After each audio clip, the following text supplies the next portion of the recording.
So first things first, y'all emphasize a lot about finding your voice.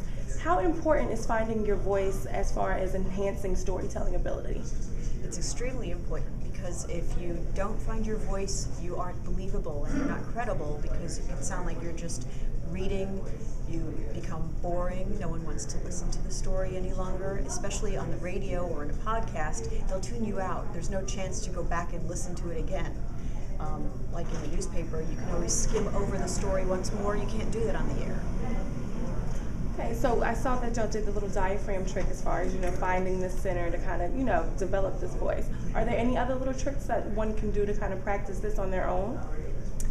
A lot. One of the things we told people in this session was to read out loud. If you're reading your magazines, your textbooks, or your fun book at home, go in a room by yourself, and when you're reading, read it out loud.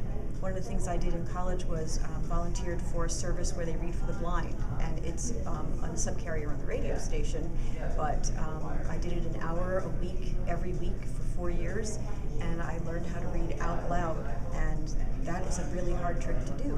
So if you can do it by yourself whenever you're reading, and a lot of people like to read newspapers or whatever it is they do, just keep reading out loud, and you'd be surprised how you can get very good at it by reading out loud, even if you're not reading proper broadcast writing.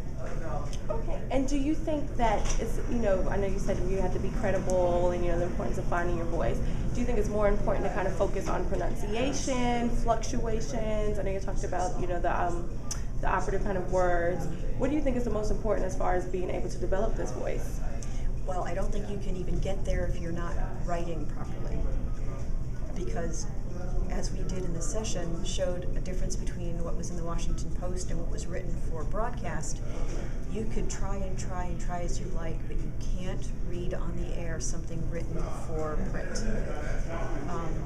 I knew George did a good job of trying to read what was in the Washington Post, but it still makes your eyes glaze over when you try to read it or try to listen to that. So writing for broadcast or writing for an ear is the most important thing that there is, in my opinion. You could be born with the best, deepest voice there is, secondly, but if you're trying to sound like your Mr. or Mrs. Radio voice, you're also not going to be natural or understood. So that's, in my opinion, the second most important thing. Writing first, being natural second.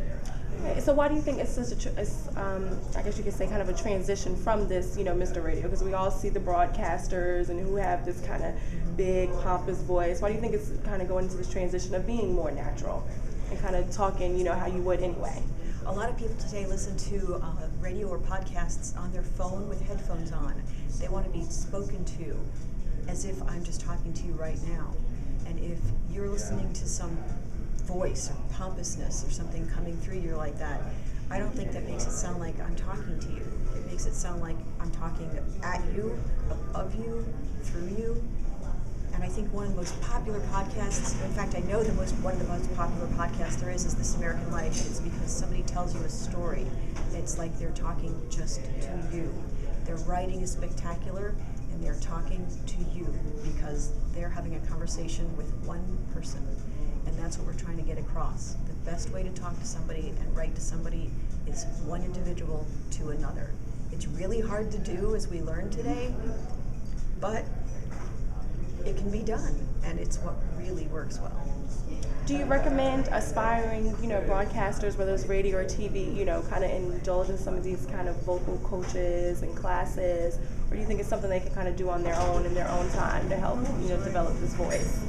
I think it does pay off to have some vocal coaching. I think, like any other class you might take, be very careful when someone's trying to take your money. Do it at a conference like this. Be cautious. Ask for advice at the university or something like that as to who to go to, or an industry representative. Oh, yes. Is there anything you'd like to add? I can't think of anything else. Oh, okay. That does it.